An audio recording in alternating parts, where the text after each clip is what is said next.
আজকের যে সুন্দর মাহফিল এবং যে উপস্থাপনা, ছোট ছোট বাচ্চারা যে আপনাদের সামনে জানাজার নামাজ এবং রাসূলুল্লাহ সাল্লাল্লাহু আলাইহি ওয়াসাল্লামের জীবন সংক্রান্ত কিছু তথ্য উপস্থাপন করেছে, এটা হলো তালিবুল ইলমদের কাজ।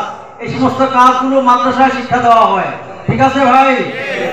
আমরা গত 17 বছর এই সমস্ত মাদ্রাসাকে বিভিন্ন জঙ্গি তোকমা দিয়ে সেই মাদ্রাসা থেকে কুরবানির ছুরি উদ্ধার করে সেখানে জঙ্গি আস্তানা আখ্যায়িত করা হয়েছিল। মুহতারাম হাজিরিন, সময় এসেছে আমাদেরকে সোচ্চার হতে হবে।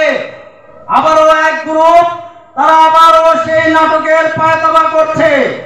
আগামীতে ইসলাম দেশ মানবতার পক্ষে ইসলামী শক্তিকে ক্ষমতা, রাষ্ট্রীয় ক্ষমতায় উঠাতে হবে। আমাদের ভাগ্যের পরিবর্তন ঘটবে না।